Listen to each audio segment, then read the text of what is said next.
Whether you own a handful of stores or a multinational chain, you need an IT infrastructure solution designed for the digital economy. From SD-WAN and UCC to network security and data centers, as the world's first IT infrastructure as a service provider, 10-4 delivers every element of your business's foundational technology in one streamlined subscription service. Visit 10-4.com/total retail to learn more. 10-4, with Platinum Elite status in the AT&T Partner Exchange Program and Cisco Gold and Master Partner status, we got this. Welcome to Total Retail Talks, your podcast channel for retail knowledge. Hi, and welcome to episode 216 of Total Retail Talks. I'm Joe Keenan, Executive Editor of Total Retail. Joining me today is Luke Kingsnorth, CEO of Charles Tyrwhitt, a leading menswear retailer specializing in dress shirts, suits, ties, shoes, and accessories. We're going to be discussing Luke's new role as Chief Executive of the brand, Charles Tyrwhitt's expansion into the United States, among other topics. Thanks for joining me, Luke. Thanks for having me, Jay.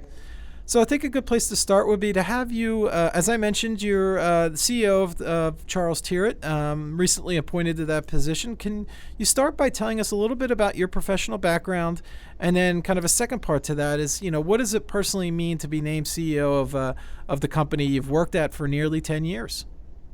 Sure, yeah. So, my background, I sort of consider myself to be an e-commerce veteran, and I started out my sort of early career working in all things web-based in the late 90s. I sort of worked across various industries up until 2006 or so, and then that's when I first came into the retail industry, again through an e-commerce route. And as you say, I've been working at Charles Tyrwhitt since 2010, originally as e-commerce and marketing director, more recently as the president of our US operation, and then took the chief exec role earlier this year, and obviously delighted to lead this great business of ours. So as our audience might be able to tell from your accent, UK-based brands. So maybe you can tell those that aren't familiar with Charles Tyrwhitt a little bit about the company. Sure. Yeah, we're based in London, and our product range is targeted to a man working in a professional environment, and we cover everything from dress shirts, suits, ties, shoes, to sports coats, pants, and everything else that a modern man needs to wear to work. And maybe you want to talk a little bit about your sales distribution channels, stores, obviously in your in England, here in the U.S. as well, e-commerce, wholesale. You want to talk a little bit about that? Sure. So we are primarily a direct-to-consumer business. The majority of our business is actually e-commerce and web. So that makes up about 70% of the total business, and the other 30% is through retail, which are our own stores. We have 41 stores in total. We have 27 of those in the UK. 13 of them in the US, and we have one store in Paris in France as well. Traditionally, we were all direct business, and we came into retail in the late 90s and have grown a small and very targeted sort of retail bricks and mortar operation from then. So one of the strategic initiatives for Charles Tyrwhitt is to grow the brand's presence here in the U.S. Maybe you can talk a little bit about why you've targeted this market, both with stores and, direct to consumer, as you noted, and then, why you feel the brand is positioned to take market share in really a competitive category here. Sure. We've been operating in the US since the late 90s, and so we've we've been part of the market for some 20 years now. We opened some stores, one on Madison Avenue and one on 7th Avenue in the early 2000s. And then we had a long period of not very many stores, just two, but a growing direct business. And then from sort of 2012, we've opened a few more stores. And then more recently, in the last 3 years, we've opened eight new stores in the US. We have grown the business strongly. I mean, it's to a point now where the US is actually the biggest single market for Charles Tyrwhitt, actually bigger than the UK for us. So it's a critical part of our strategic growth plans, and we see a lot more of that to come. As you mentioned, it is an extremely competitive market, but one that I think we found a great niche and product and brand positioning to operate in, and we believe we're delivering, and it's sort of proven in our growth over especially the last 7 or 8 years, that the US customer really enjoys, wants, and a brand that resonates with them. The limited physical presence here, do you view that as kind of a complement to your direct-to-consumer business? As you noted, that's the large chunk of your revenue is generated from the online channel. So how does that kind of mix work, and where do you see in terms of kind of a physical footprint? I mean, we see it as I think most retailers do now. I mean, we're seeing much more sort of digitally native brands opening bricks and mortar retail, and obviously the bricks and mortar retailers have spent and invested and grown significantly their online share. The way we see it, I believe, is similar to them, and that is we want to be where our customers want to shop. If that means online, or if that means stores, then we want to be there. So we have a targeted small bricks and mortar presence at the moment. We're hoping to grow that further, and that's opportunity dependent. So if a good location comes up with the right deal, we'll open more stores. But we're not relying on that solely as our growth driver over the next few years. If it comes along, great. If it doesn't, we believe that with the limited but sort of broadish, mainly sort of East Coast America presence of our stores, we believe we're covering some of our core markets. Let's talk a little about one of the macro trends that I'm sure has probably impacted the Charles Tyrwhitt business is kind of the shift in companies moving towards more of a business casual dress codes within kind of the corporate world. Maybe you could talk a little bit about, how that has impacted Charles Tyrwhitt, how you've adapted to that, the product category is shifting. Where does that take Charles Tyrwhitt, and kind of what you've done to adapt to that trend? Yeah, I mean, we've, the menswear market, I think, in the last 10 years has moved on significantly. And if we sort of wind back to, early mid-2000s, I think what you would have seen is a much more business uniform of a navy suit, white shirt, black shoes, and a tie. That was much more prevalent. I think the first evolution from that was fit. And so back then you would have seen, those sort of cut, blue and grey suits and white and blue shirts, and quite a conservative look. I think that would also have been, being generous, slightly ill-fitting for most people. Right. There was a one size sort of doesn't fit anyone, but considered to fit all approach to it. I think the first thing we saw, in 2008-9 was the men becoming much more aware about fit, and that was the first evolution. And we back in mid-2000s, we had one fit of shirt, we now have 4, and that product development was because fit was becoming more and more important, and guys realized that they could buy a shirt that wasn't a big loose fitting shirt if they were a slim guy.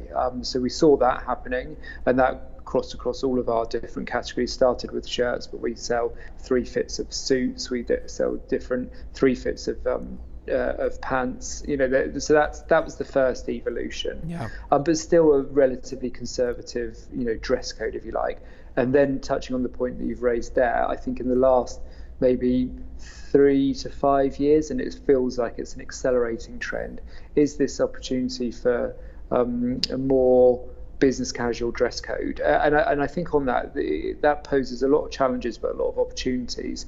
I mean, the first one being, I think that the business casual dress code in itself has gone from, a pair of khakis and a navy blazer to people choosing different colour pants and different sports coats and experimenting and being a bit more confident in how they dress on that side. But it's also come about that more places allow that as opposed to just the straight business suit, shirt and tie.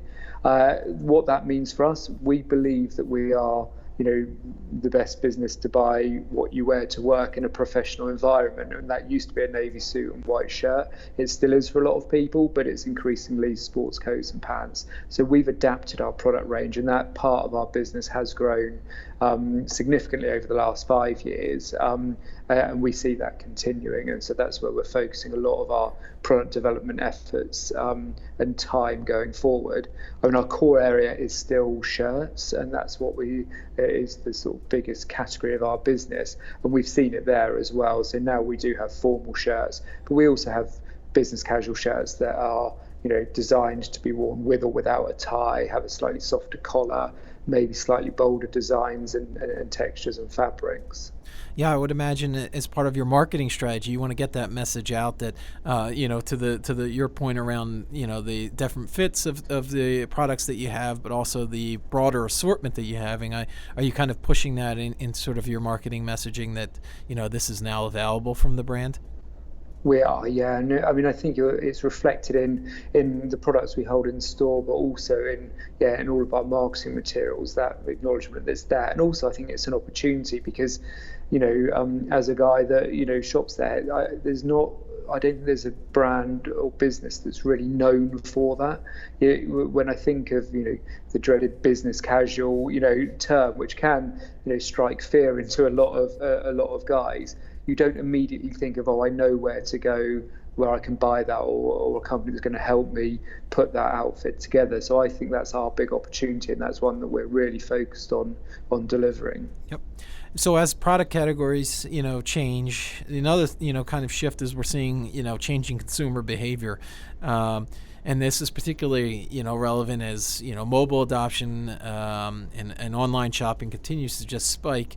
So maybe can you talk to us a little bit about what Charles Tyrwhitt is doing in terms of, ensuring that your customers are getting that omni-channel experience, that seamless experience, no matter, which channel they're engaging with the brand, whether it be in one of your stores, on their phone, on the desktop. Can you talk about that a little bit? Sure. I mean, we had a slight head start, I always think, in that we were traditionally a sort of direct mail catalogue business. So we've been very used to having customer data and using that to enhance our product offering and our marketing. So I think the single customer view came naturally to us, and we, even from the early days of our stores, we collected customer data and could link it back to an order, whether it was in our retail stores, online, or through the phone. So I think that gave us a much better visibility. Now, how we've used that and how that is evolving over time is ever changing, and it seems to be changing more quickly. So things like, as you mentioned, mobile adoption. I mean, that's the majority of our web traffic is now on mobile. 25% of our orders come through our mobile website. So we've had to re-gear our focus and make sure it is a mobile first web development strategy. I think from a customer perspective, and we are, at our core, we are a customer service business, and we take it very, very seriously. The customers don't care. They see us as just Charles Tyrwhitt, as they should. So we just need to act like just Charles Tyrwhitt. And whether you're coming on your mobile or strolling into store, it should be as simple and seamless an experience as it possibly can be, while also playing up the benefits of each of those individual channels. So that's what we do, and that has led to changes in the way we develop our website. It's led to changes in how we recognize new and existing and high value customers in store and online. And the technology to help us do that is becoming more prevalent, and so we're adopting new technologies to help that to happen. Yeah, and as you mentioned, some of the customer facing aspects of that kind of seamless experience. How about, kind of the back end? The customers don't see those operational challenges that come, whether it be, managing your inventory and making sure each channel is allotted correctly, and, getting orders to customers as quickly as possible in kind of this I want it now type of environment we're operating in. Can you talk a little bit about kind of those operational back end challenges and how kind of you're addressing them, those challenges? Yeah, we look at any order. The customer basically wants to buy whichever channel is easiest for them and get it delivered to wherever is most convenient for them. And so that's what we spend a lot of time focusing on. And so, north of 25% of our store sales will actually be an order taken in store, but it is actually delivered. The customer doesn't walk away with product. They get it delivered to their home, or they get delivered to the store to pick up at a later time. So things like that, we take a customer first mindset to that, and make sure that we're making it as easy for them as possible. I think behind that, the technology and the operational issues, I mean, that is a huge amount of work, but we try and keep that away from the customer as much as possible. It's not their worry. We'll worry about how we're doing all of that behind the scenes, just as long as you know that you can walk into our store on Madison Avenue and buy something that might not be in the store, and then get it delivered to your home in California. As long as that happens seamlessly, then we've done our job, and we do everything behind the scenes to make sure that's true. Yep. And then, so my final question, Luke, is, as you mentioned, appointed CEO this year of Charles Tyrwhitt. Maybe you can talk a little bit about, your vision for the company going forward as, we enter the back half of 2019, and even looking ahead to the new year. And my vision as a company, as we carry on doing what we do well. I mean, we are operating in a brutally tough, retail environment. But in spite of that, we've grown, and we continue to grow as a business. So we want to keep that momentum going. And the only way we do that is with an absolute laser focus on our customers and their changing wants and needs, and then our product, to make sure that we're serving our customers, but we're also helping them with new innovations and moving our product offering onwards. Even though we're a 30-odd-year-old business, we are, our founder is an entrepreneur, and we have an entrepreneurial spirit within the business. We need to keep moving fast and adapting to this sort of changing world. And I think on that, you'll see it through our customer communications. We want to make sure our brand is clear. We're a fun, quirky British brand that's here to make it easy for you to dress well, but also on the other side of it, our products, we're putting a lot of effort into that. So we're things like stretch fabrics, things like Tyrwhitt Cool, technical fabrics that keep you cool in the hot New York summers. We're making sure that we're not losing sight of all of these innovations that are coming in what can sometimes be looked from the outside in as a quite conservative category. Mm-hmm. Actually, even in a white shirt, we've moved on, the technology from from fit to non-iron to Tyrwhitt Cool to stretch. There's lots happening, and we just need to make sure we stay at the forefront of those trends. Great. So I want to take this opportunity to thank Luke Kingsnorth of Charles Tyrwhitt for joining me today. Please check out our podcast channel page, mytotalretail.com/podcasts for show notes. Total Retail Talks is available on Apple Podcasts, Google Play, Spotify, Stitcher, and TuneIn. But make sure to subscribe on our podcast channel page as well.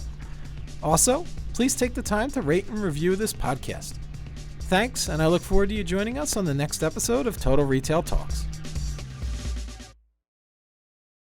design, installation, round-the-clock US-based monitoring, and repair. All of this and more is included in 10-4's IT infrastructure service at one price per month. Visit 10-4.com/total retail to learn what we can build together.